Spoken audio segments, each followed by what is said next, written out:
గత ప్రభుత్వ హయాంలో జారీ చేసిన టీడీఆర్ బాండ్ల వ్యవహారంలో అయితే అక్రమాల డొంక కదులుతోంది. ముఖ్యంగా తిరుపతి నగరపాలక సంస్థ పరిధిలో గత ప్రభుత్వ హయాంలో ఏకంగా 2,500 కోట్ల రూపాయల మేర టీడీఆర్ బాండ్లు స్కామ్ జరిగిందని అయితే ఆరోపణలు వచ్చినాయి. దీని మీద ప్రాథమికంగా విచారణ నిర్వహించిన సిఐడి అధికారులు మొత్తం తిరుపతి నగరపాలక సంస్థలో ఏం జరిగింది, గత 5 ఏళ్లలో ఎన్ని టీడీఆర్ బాండ్లను ఇష్యూ చేశారు, ఎంత మేర లబ్ధిదారులకు చేకూరింది, ఎంత మేర పక్కదోవ పట్టింది అనే దాని మీద దృష్టి సారించారు.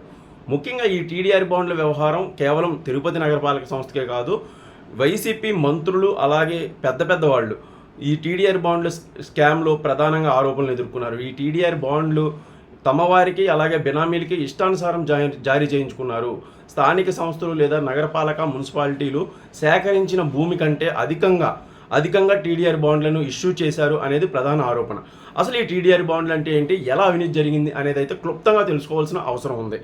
టీడీఆర్ బాండ్ అంటే transferable development rights. TDR transferable development రైట్ని టీడీఆర్ బాండ్స్ కింద ఇష్యూ చేస్తుంది ఆ స్థానిక సంస్థ అంటే నగరపాలక సంస్థ అవనివ్వండి, మున్సిపాలిటీ అవనివ్వండి, వీళ్ళకి ప్రత్యేకంగా ఈ అధికారం ఉంది. ఎందుకు ఈ టీడీఆర్ బాండ్ని ఇష్యూ చేస్తుంది అంటే, ఒక నగరపాలక సంస్థలో కానీ ఒక మున్సిపాలిటీలో కానీ భవిష్యత్ అవసరాలకు అభివృద్ధి కార్యక్రమాలకు కానివ్వండి, లేకపోతే ఆ మున్సిపాలిటీ స్థానిక సంస్థ అవసరాలకు తగ్గట్టు ఎక్కడైనా భూమి సేకరించినా, లేకపోతే రోడ్లు వెడల్పుకు సంబంధించి ఎక్కడైనా ఇల్లు కొట్టాల్సి వచ్చినా, లేకపోతే స్థలాలను తీసుకోవాల్సి వచ్చినా, లేకపోతే మాస్టర్ ప్లాన్ అనుసరించి రోడ్లను డెవలప్ చేయాల్సి వచ్చినా భవిష్యత్ అవసరాలకు తగ్గట్టు అక్కడ తీసుకున్న భూమిని, లేకపోతే కోల్పోయిన వారి ఇళ్లకు సంబంధించి స్థానిక సంస్థల వద్ద సరైన నిధులు, భారీ మొత్తంలో నిధులు ఉండవు కాబట్టి దాన్ని మళ్ళీ రాష్ట్ర ప్రభుత్వం భరించాలంటే చాలా కష్టం. కాబట్టి ఆ నష్టపోయిన వారికి టీడీఆర్ బాండ్లను ఇష్యూ చేస్తుంది. అంటే ఒక నగరపాలక సంస్థ కానీ మున్సిపాలిటీ కానీ కోల్పోయిన వారికి, అంటే నిర్వాసితులకు లేదా స్థలాలు కోల్పోయిన వారికి ఇచ్చే కూపన్ అని చెప్పొచ్చు. ఈ కూపన్నే టీడీఆర్ బాండ్లు అంటారు. అంటే డబ్బులు ఇచ్చే పరిస్థితిలో లేదు, స్థానిక సంస్థలకు అంత డబ్బు వచ్చే పరిస్థితి ఉండదు, కోట్లాది రూపాయలు నిర్వాసితులకు కానీ లబ్ధిదారులకు కానీ. సో వీళ్ళు ఒక కూపన్ లాంటిది అయితే ఇష్యూ చేస్తారు టీడీఆర్ బాండ్స్.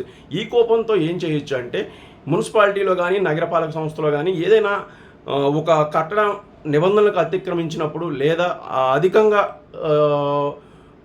టౌన్ ప్లానింగ్కు నిబంధనలకు అతిక్రమించి ఎక్కువగా కన్స్ట్రక్షన్ చేసినప్పుడు కానీ దాన్ని పడగొట్టకుండా ఈ టీడీఆర్ బాండ్ ఎంత ఉందో ఈ కూపన్ వినియోగిస్తారన్నమాట. ఈ కూపన్ దీనికి లెక్క కట్టండి, మేము అనధికారికంగా పైన ఒక అంతస్తు వేసాం, లేకపోతే ఇంత స్థలం ఆక్రమించాం, లేకపోతే నిబంధనలకు విరుద్ధంగా, మున్సిపాలిటీ నిబంధనలకు విరుద్ధంగా కట్టడం కట్టాం కాబట్టి దానికి సంబంధించి ఏదైనా కాంపన్సేషన్ లేకపోతే మేము పరిహారం చెల్లించాలి, ఏదైనా చూపండి స్థానిక సంస్థకు లేదా మున్సిపాలిటీకి నగరపాలక సంస్థకు అన్నప్పుడు ఆ టీడీఆర్ బాండ్ని వీళ్ళు వినియోగించుకోవచ్చు. ఎక్కువగా ఇది బిల్డర్లు లేదా రియల్ ఎస్టేట్ వ్యాపారులు ఇది చాలా చక్కగా ఉపయోగపడుతుంది ఈ టీడీఆర్ బాండ్ అనేది. ఇప్పుడు లబ్ధిదారులకు ఇచ్చి ఈ టీడీఆర్ బాండ్ను వాళ్ళు రియల్ ఎస్టేట్ వాళ్ళకి కానీ బిల్డర్స్కి కానీ అమ్ముకుంటారనమాట.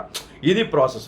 అయితే దీంట్లో జరిగిన అక్రమం ఏంటంటే, తిరుపతిలో మాస్టర్ ప్లాన్ను అనుసరించి రోడ్ల వెడల్పు చేశారు. రోడ్ల వెడల్పు చేసినప్పుడు ఏం చేశారంటే, కొంతమంది ఇల్లు కోల్పోయినప్పుడు దాని మార్కెట్ విలువను పెంచి, అంటే తమ వాళ్ళకి బినామీలకు కానీ సంబంధించిన ఆస్తులు ఏమైనా ఉంటే దాన్ని పెంచి, అంటే ఒక 20 లక్షలకు సంబంధించిన మార్కెట్ వాల్యూ ఉంటే దాన్ని 40 లక్షలు చేయడం, 40 లక్షలు చేసి దానికి తగ్గట్టు 40 లక్షల టీడీఆర్ బాండ్స్ను ఇష్యూ చేయడం వంటివి జరిగినాయి.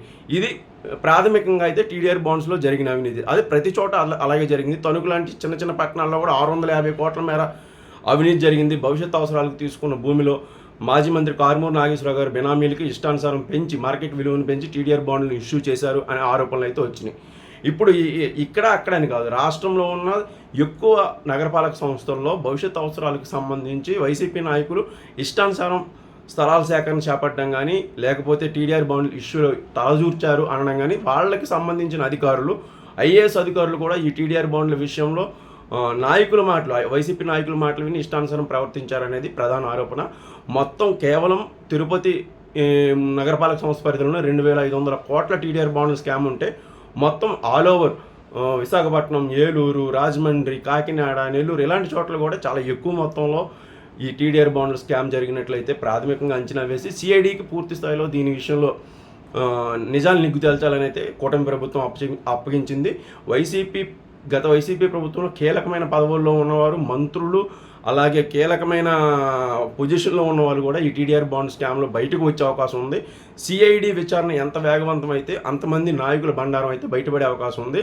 అసలు ఏం జరగబోతుంది ఏంటి అనేది ఈ టీడీఆర్ బాండ్ల స్కామ్లో కొంతకాలం అయితే వేచి చూడాల్సిన అవసరం అయితే ఉంది.